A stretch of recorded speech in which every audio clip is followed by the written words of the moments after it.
વિદ્યાર્થી મિત્રો, જય શ્રી સ્વામિનારાયણ. આજે આપણે ધોરણ 7 વિજ્ઞાનમાં પાઠ 2 પ્રાણીઓમાં પોષણ વિશે અભ્યાસ કરશું. હવે અગાઉ જે આપણે પાઠ 1 શીખી ગયા હતા, પાઠ 1 વનસ્પતિમાં પોષણ. હવે આજે આપણે અભ્યાસ કરવાનો છે પ્રાણીઓમાં પોષણ. તો હવે આપણને વિચાર થશે કે જે વનસ્પતિ પોતાનો ખોરાક પોતે જ બનાવતી હતી, પણ જ્યારે પ્રાણીઓ છે એ પોતાનો ખોરાક પોતે બનાવતા નથી. હવે પ્રશ્ન એ થશે આપણને કે જે વનસ્પતિના જુદા જુદા ભાગો દ્વારા એની પોષણની પ્રક્રિયા આપણે પાઠ 1માં શીખી ગયા હતા. હવે આપણે પાઠ 2ની અંદર પાઠનું નામ છે કે પ્રાણીઓમાં પોષણ. તો પ્રાણીઓ એટલે આપણે મનુષ્ય, જે અન્ય પ્રાણી છે એની સાથે જે જોડાયેલા છે. મનુષ્ય પણ એક પ્રાણી જ છે. તો આવી જ રીતે જે આ પાઠની અંદર કે આપણને પોષણ કઈ રીતે મળશે એ આપણે આ પાઠની અંદર વિસ્તારથી સમજવાનું છે. તો સૌથી પહેલાં આપણે જોઈએ કે આપણે જે પોષણની પ્રક્રિયા છે એ કઈ રીતે કરશું. મેં તમને પોષણ શબ્દ સમજાયો હતો કે પોષણ એટલે શું થશે કે જ્યારે આપણે ખોરાક ખાઈએ છીએ અને એ ખોરાકની અંદરથી જ્યારે આપણને શક્તિ મળે છે અને એ શક્તિ મળે છે એને આપણે પોષણ મળ્યું કહેવાય છે.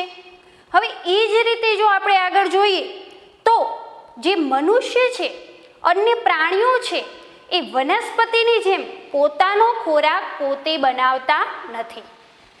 એ અન્ય ઉપર નિર્ભર રહે છે, પ્રત્યક્ષ કે પરોક્ષ રીતે. પરોક્ષ એટલે કે તમારે બીજા ઉપર આધાર રાખવો પડે છે. એને આપણે એ શબ્દને શું કહીશું? પરોક્ષ. પરોક્ષ એટલે આપણે બીજા ઉપર આધાર રાખવો પડે છે. આપણને મનુષ્યને જો ખોરાકની જરૂરિયાત હશે તો આપણે વનસ્પતિ અન્ય ઉપર આધાર રાખીશું. તો એ મનુષ્ય એ પરોક્ષ રીતે કાર્ય કરે છે. અને આ પાઠની અંદર એ આપણા મનુષ્યની અંદર કઈ રીતે પ્રક્રિયા થાય છે પાચનની એ આપણે સમજવાનું છે. હવે પહેલો શબ્દ સમજીએ, પાચન એટલે શું? તો હવે પાચનની પ્રક્રિયા કોને કહેવાશે? તો જટિલ ઘટકોનું સરળ ઘટકોમાં રૂપાંતરણ કરવાની ક્રિયાને પાચન કહે છે. હવે તમને પ્રશ્ન થશે કે જટિલ ઘટકો શું છે? તો જટિલ ઘટકો એટલે કે જ્યારે આપણે ખોરાક ખાઈએ છીએ, ધારો કે ઉદાહરણ તરીકે આપણે રોટલી ખાઈએ છીએ, તો જે રોટલી છે એ આપણા મોંની અંદર મૂકીએ છીએ ત્યારે એ રોટલીનો ટુકડો છે એ જટિલ ઘટક છે. અને જ્યારે આપણા મોંની અંદર જશે ત્યારે એને ચાવીને આપણે સરળ પદાર્થ બનાવીએ છીએ. તો આ રીતે જે જટિલ ઘટકમાંથી સરળ ઘટકમાં બનાવવાની ક્રિયા છે એને આપણે પાચન કહીશું. એની વ્યાખ્યા આપણે નોંધી લઈએ કે પાચન કોને કહેવાશે આખી પ્રક્રિયા દ્વારા, કે પાચન એટલે શું? પાચનની વ્યાખ્યા કે જટિલ ઘટકોનું સરળ ઘટકોમાં રૂપાંતરણ કરવાની ક્રિયાને પાચન કહે છે. જટિલ ઘટકોનું સરળ ઘટકોમાં રૂપાંતરણ કરવાની ક્રિયાને પાચન કહે છે. હવે વિદ્યાર્થી મિત્રો, આપણે પાચન શબ્દ વિશે સમજી ગયા. હવે જે પાચન શબ્દ આધારિત આપણે થોડાક આગળ વધવાનું છે. પાચન શબ્દથી આપણે પરિચિત થયા કે પાચન એ એવી પ્રક્રિયા છે કે જે જટિલ ઘટકોનું સરળ ઘટકોમાં રૂપાંતરણ કરે છે. હવે આપણે થોડુંક વિશેષ સમજવાનું છે કે આ પાચનની જે પ્રક્રિયા છે એ દરેક સજીવની અંદર જુદી જુદી રીતે થાય છે. ધારો કે આપણે મનુષ્ય એ કોળિયો એટલે આપણી જે 5 આંગળી છે એ આપણે ભેગી કરીએ અને મોંમાં મૂકીએ છીએ, જ્યારે એને કોળિયો શબ્દ કહેવાય છે. તો એ કોળિયો આપણે ખાઈએ છીએ, ચાવીને પ્રક્રિયા કરીએ છીએ. જ્યારે પક્ષીઓ છે એ અનાજના દાણાને ચણે છે એમ કહેવાય. સાપ છે એ ખોરાકને ઘડે છે. તો આવી રીતે જે દરેક મનુષ્ય છે એને ખોરાક લેવાની ક્રિયા પણ જુદી જુદી હોય છે. ઘણા ખોરાકને ઘડે છે, ઘણા ખોરાકને ચૂસે છે. આવી જ રીતે અલગ અલગ પ્રક્રિયા દ્વારા આ પ્રાણીઓ એ પોતાના ખોરાકને ગ્રહણ કરે છે. મધમાખી છે એ ફૂલના રસમાંથી ખોરાકને એ રસને ચૂસે છે. આ જ રીતે અલગ અલગ પ્રાણીઓ પોતાની પ્રક્રિયા દ્વારા ખોરાક લેવાની ક્રિયા કરે છે. હવે આપણે અગાઉ એની અંદર આપણે વધુ સમજીએ કે જે આ ખોરાક પાચનની પ્રક્રિયા તો બધા અલગ અલગ તબક્કાથી લે છે, પણ એને કઈ રીતે આપણા શરીરની અંદર યોગ્ય રીતે કાર્ય થશે? તો મનુષ્યનું શરીરનું જે પાચન તંત્ર, જે આપણે કહીએ આપણા શરીરની અંદર 3 તંત્ર આવેલા છે: પાચન તંત્ર, શ્વસન તંત્ર અને રુધિરાભિસરણ તંત્ર. તો હવે જે આપણા શરીરની અંદર 3 તંત્ર આવેલા છે એની અંદર આપણે આ વસ્તુ ખાસ સમજવાની છે કે આપણે આજે પાચન તંત્ર વિશે સમજવાનું છે. એના પહેલાં આપણે કે પાચન તંત્ર સમજતા પહેલાં આપણને પાચન અંગો કયા છે એ વસ્તુનું પણ આપણને ખ્યાલ હોવી જોઈએ. કે આપણે જે મનુષ્ય છીએ એ મનુષ્યના શરીરના પાચન અંગો કયા કયા છે? તો હું તમને સમજાવું એ પ્રમાણે કે મનુષ્યના પાચન અંગો આપણે અહીં જે તમને આકૃતિ દર્શાવી છે એ આકૃતિ આધારિત આપણે સરસ મજાની રીતે આપણે આ પાચન અંગો સમજવાના છે. કે તમને જે આકૃતિ બતાવી છે એ આકૃતિની અંદર તમને અલગ અલગ ભાગોમાં એ પાચન અંગો દર્શાવવામાં આવે છે. અને એ પાચન અંગો એ આપણા શરીરની અંદર એ પાચન ક્રિયા કરવામાં ખૂબ જ મદદ કરે છે. સૌથી પહેલું આપણે જોઈએ તો પાચન તંત્રની જે આકૃતિ છે એમાં સૌથી પહેલો ભાગ છે આપણું મોં, એટલે મુખગૃહા જેને આપણે કહીએ. મોં એટલે મોંની અંદર જ્યારે આપણે કોળિયો રાખીએ છીએ ત્યાંથી ખોરાકની પ્રક્રિયા શરૂ થાય છે. સાદી ભાષામાં કહીએ તો ખોરાકની યાત્રા શરૂ થાય છે. તો મોં એ પહેલો તબક્કો. પછી મોં એ ખોરાકને ચાવવાની પ્રક્રિયા કરશે અને ત્યાંથી એ કોની પાસે આપશે? તો અન્નનળીને આપશે. તો બીજો તબક્કો કયો થશે? અન્નનળી. અન્નનળી એ ખોરાકને જઠર પાસે પહોંચાડશે અને જઠર એ વલોવાનું કામ કરે છે. એક વલોણું કહેવાય છે કે ખોરાકને સરસ મજાની રીતે વલોવી નાખે છે અને એ ખોરાકને વલોવી અને નાના આંતરડા તરફ આગળ વધારે છે. અને નાનું આંતરડું એ ખોરાકના પાચનની પ્રક્રિયા કરે છે. હવે તમને થોડુંક વિશેષ સમજાવું તો જઠર અને નાનું આંતરડું આ બંનેને સરસ મજાની 3 ગ્રંથિઓ એને મદદ કરે છે: સ્વાદુપિંડ, યકૃત અને લાળ ગ્રંથિ, જે આપણા મોઢાની અંદર હોય છે. તો આ ત્રણેય છે એમાં યકૃત અને સ્વાદુપિંડ એ સહાયક અંગ કહેવામાં આવે છે, જે નાના આંતરડાને એ પ્રક્રિયામાં સરસ મજાની મદદ કરે છે. હવે નાના આંતરડાની અંદર જે પાચનની પ્રક્રિયા થઈ ગઈ છે, મોટા ભાગની પ્રક્રિયા નાના આંતરડાની અંદર પૂર્ણ થાય છે. હવે કદાચ થોડો ઘણો ભાગ વધે છે તો એને મોટા આંતરડામાં મોકલવામાં આવે છે અને મોટું આંતરડું એટલે મળાશય. હવે જે મોટું આંતરડું છે એની અંદર શું કરશે મોટું આંતરડું? તો ફક્ત એ પ્રક્રિયા એટલી જ કરશે કે એની અંદર જે આવેલો ભાગ છે કે આમ આપણે કહીએ તો એ વધેલો કચરો જ કહેવાય. તો મોટા આંતરડાની અંદર એ મોટું આંતરડું એની અંદરથી પાણી અને ક્ષાર આ બે જ લેવાનું કામ કરશે. મોટું આંતરડું એ પાચન કરવાની ક્રિયામાં મદદ કરશે નહીં. આ વસ્તુ ખાસ આપણે યાદ રાખવાની છે. મોટું આંતરડું શું લેશે? તો એની અંદર રહેલું પાણી અને ક્ષાર આ બે વસ્તુ લે છે અને છેલ્લે કચરો મળદ્વાર દ્વારા મુક્ત થાય છે. તો વિદ્યાર્થી મિત્રો, આપણે આ સમજ્યા કે પાચન અંગો આપણા શરીરમાં કેવી સરસ મજાની પ્રક્રિયા કરે છે અને આપણને ખબર પણ નથી પડતી. અને આ સરસ મજાની પ્રક્રિયા દ્વારા આપણે સરળતાથી ખોરાકને ગ્રહણ કરીએ છીએ અને આપણને કોઈ ફરિયાદ પણ નથી હોતી કે આથી અહીંયા પ્રક્રિયા કેવી રીતે જશે. તો આપણે આ 6 છે પાચન અંગો આપણે ધ્યાનમાં રાખવાના છે. હું ફરીથી તમને બોલી જાઉં છું કે પહેલું કયું આવશે તો મોંમાંથી ક્યાં જશે? અન્નનળી. અન્નનળી કોને આપશે? જઠરને.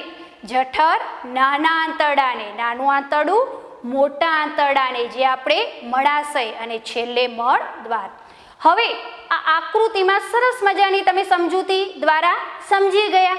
હવે એને આપણે બોર્ડ ઉપર પણ નોંધી લઈએ જેથી આપણને સમજાય, કદાચ આપણે ભૂલી ના જઈએ કે આપણા જે પાચન અંગો છે એ કયા કયા છે. તો પાચન અંગો, તો સૌથી પહેલા મોં, જેને આપણે મુખગૃહા પણ કહી શકીએ છીએ. મુખગૃહા એટલે કે આપણો આખા મોઢાના અંદરનો ભાગ, એટલે ગુફા, જે અંદરનો ગૃહા કહીએ છીએ, અંદરની ભાગ, એટલે એને મોં અને મુખગૃહા બંને પણ કહી શકાય છે. બીજો છે અન્નનળી, જઠર, નાનું આંતરડું, ચોથો પોઈન્ટ,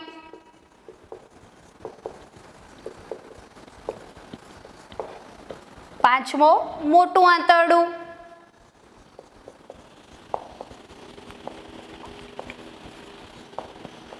મોટું આંતરડું, અને એના પછી મોટા આંતરડાને આપણે મળાશય એટલે મળદ્વાર શબ્દનો ઉપયોગ કરી શકીએ છીએ કે જે મોટું આંતરડું છે એને આપણે મળાશય શબ્દ પણ નોંધી શકીએ છીએ.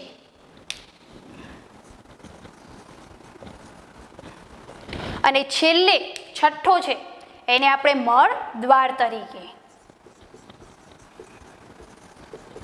હવે જે આ પાચન અંગો છે એ પાચન અંગોની અંદર સહાય અંગો પણ આપણે ધ્યાન રાખવાના છે કે આ પાચન અંગોને સહાયક તરીકે, એટલે સહાય કયા અંગો કરે છે એ પણ આપણે ધ્યાનમાં નોંધવાનું છે, સમજવાનું છે.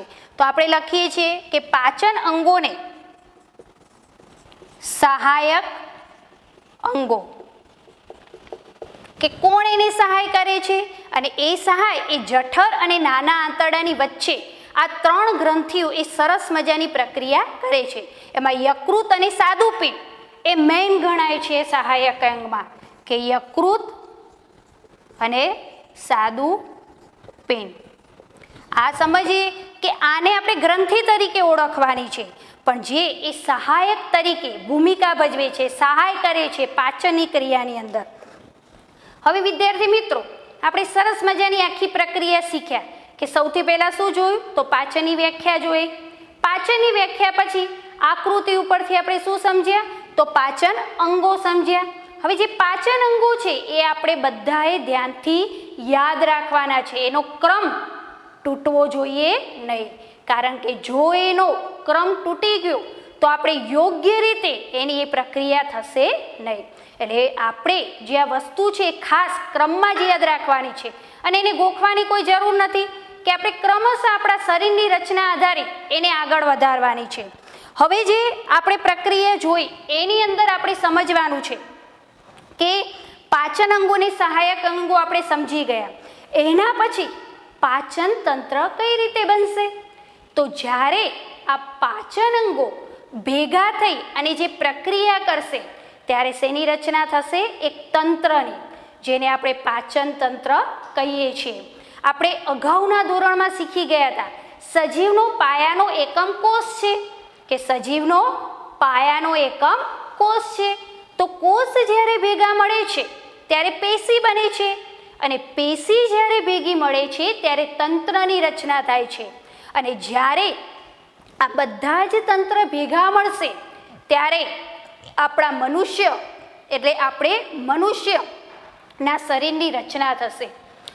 તમને એક ઉદાહરણ આપું તો જ્યારે મકાન બનાવવું છે ત્યારે સૌથી પહેલાં આપણે ઈંટની જરૂર પડશે. તો ઈંટને કોષ સાથે જોડી છે, પણ જ્યારે દિવાલ બની જાય છે તો એ દિવાલને પેશી સાથે જોડી છે. અને દિવાલો બની અને સરસ મજાના ઓરડા તૈયાર થાય છે. તો એ ઓરડાને આપણા તંત્ર સાથે ગોઠવ્યા છે, આપણા મનુષ્યના શરીરના તંત્ર સાથે ગોઠવ્યા છે. અને જ્યારે આ બધા જ ઓરડા ભેગા થઈ અને એક મસ્ત મજાનું મકાન બની જાય છે, સરસ મજાની ઇમારત ઊભી થાય છે, તો એને આપણા મનુષ્યના શરીર સાથે ગોઠવ્યા છે. હવે તમે એ વસ્તુ ખાસ સમજજો કે જ્યારે આપણા શરીરમાં એ તંત્રોની રચના હશે, આપણે એક એક ભાગ આપણા શરીર માટે બહુ કિંમતી હોય છે. તો આ પાચન અંગની અંદર આ પાચન તંત્ર ત્યારે જ રચના ધરાવશે કે જ્યારે આ બધા અંગો ભેગા થઈ અને કાર્યરત કરશે. પણ એ ક્રમશઃ જ હોવા જોઈએ, એ ક્રમ એનો તૂટવો જોઈએ નહીં. હવે જે પાચન તંત્ર આપણે સમજ્યા કે પાચન તંત્ર ક્યારે થશે કે જ્યારે આ બધા જ પાચન અંગો સરસ મજાની પ્રક્રિયા કરશે ત્યારે આપણે શું બન્યું કહેવાય? પાચન તંત્ર. કે પાચન માર્ગ અને પાચન ગ્રંથિઓ. પાચન માર્ગ કયો? કે મોંથી આપણે સફર કરી અને ક્યાં પહોંચ્યા? મળદ્વાર સુધી. એ પાચન માર્ગ છે આખો, એ રસ્તો છે આખો.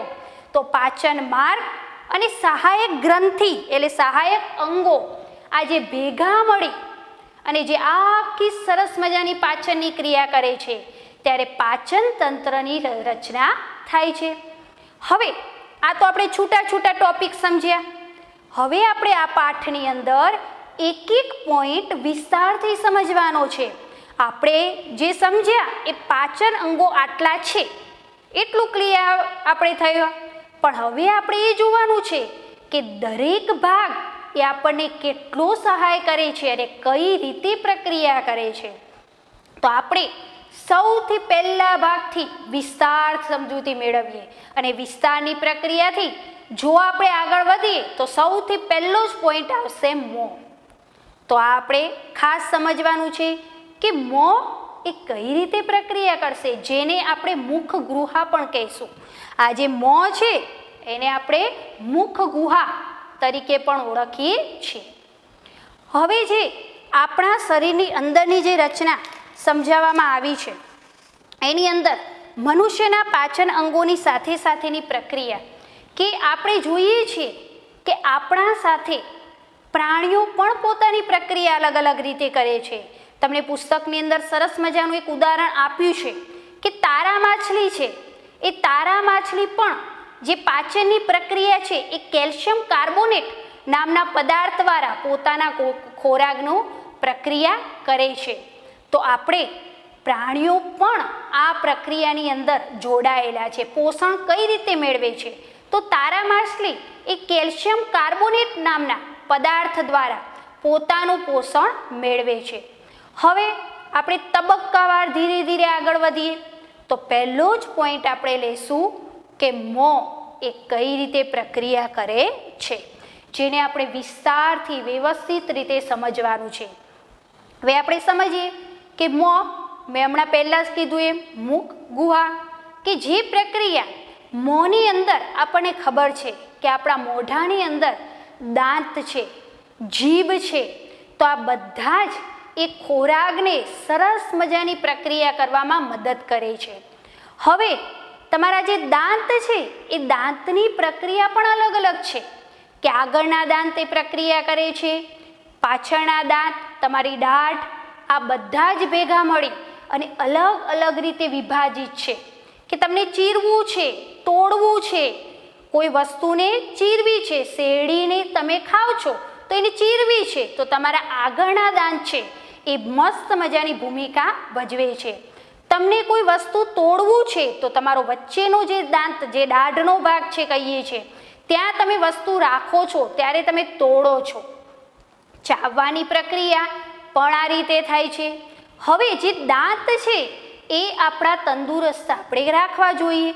જો રાખશું તો આપણને સરળતાથી આ પ્રક્રિયામાં આ દાંત આપણને ખૂબ સરસ મજાની પ્રક્રિયા કરશે અને પાચનની ક્રિયામાં મદદ કરશે.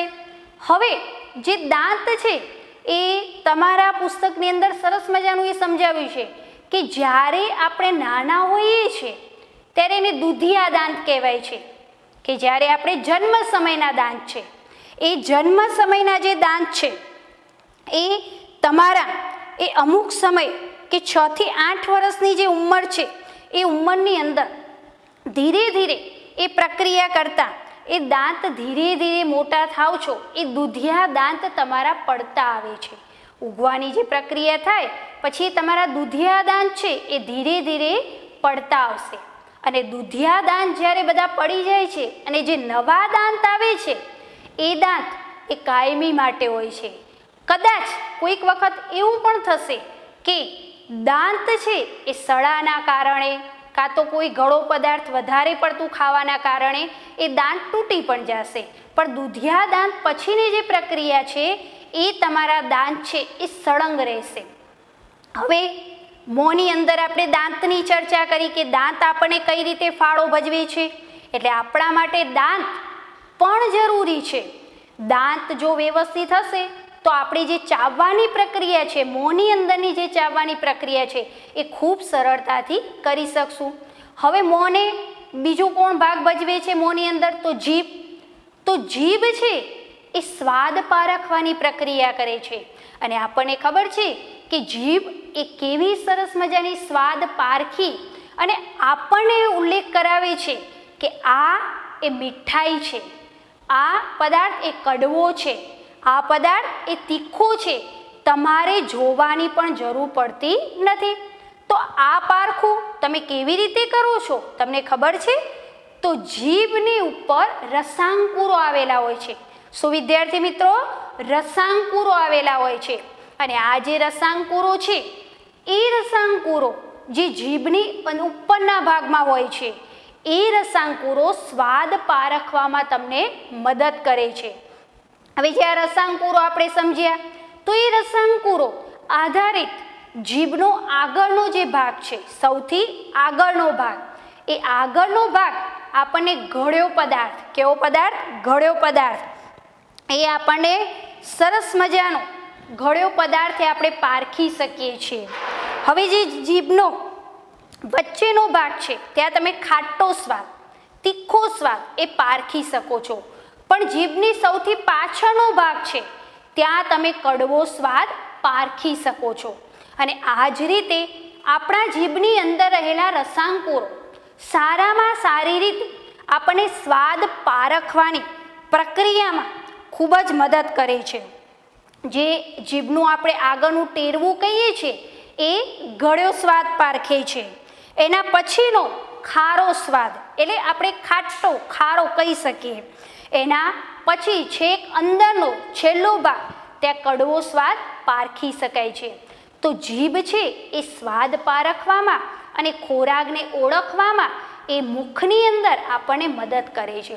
બીજી વસ્તુ તમને કહું તો જીભની અંદર જે આપણે લાળ, આપણા મોઢાની અંદર દાંત, જીભ એ સાથે લાળ પણ રહેલી છે.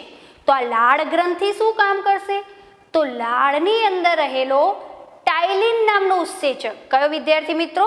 ટાઇલિન નામનો ઉત્સેચક એ સરળ પદાર્થ કે કોળિયાને સરળ પદાર્થમાં ફેરવવાની પ્રક્રિયા કરે છે. તો આપણે અહીંયા આ વસ્તુ મોંની અંદર આ પોઈન્ટ જોયા કે મોંની અંદર એ બે કઈ રીતે ભાગ ભજવે છે.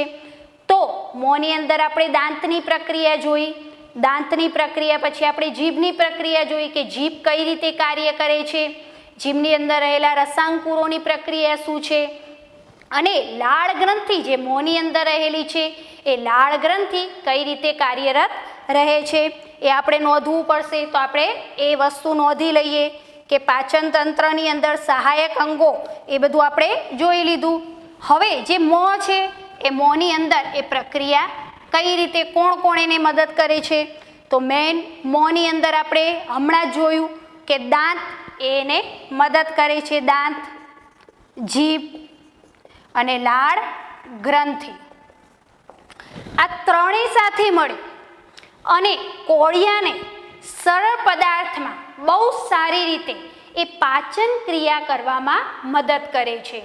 હવે જે મોંની અંદરની જે દાંતની પ્રક્રિયા આપણે સમજી ગયા, એના પછી બીજો પોઈન્ટ આપણે આગળ વધીએ કે જીભમાં આપણે જોઈ ગયા કે જીભની જે પ્રક્રિયા છે એ જીભની પ્રક્રિયા સ્વાદ પારખવામાં સરસ મજાની મદદ કરે છે. લાળ ગ્રંથિમાં કયું એ પોઈન્ટ આપણે નોંધવો પડશે કે લાળ ગ્રંથિ, તો લાળ ગ્રંથિમાં ટાયલિન નામનો ઉત્સેચક જે સરળ એ કોળિયાને સરળ પદાર્થમાં, ટાયલિન નામનો ઉત્સેચક જે કોળિયાને સરળ પદાર્થમાં એટલે સરળ સ્વરૂપમાં ફેરવવાની પ્રક્રિયા કરે છે.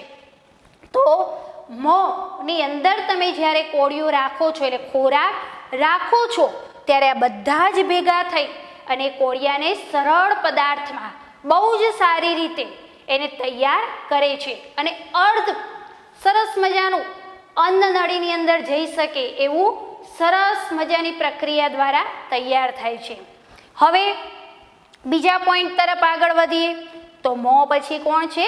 અન્નનળી. તો અન્નનળી છે એ અન્નનળીની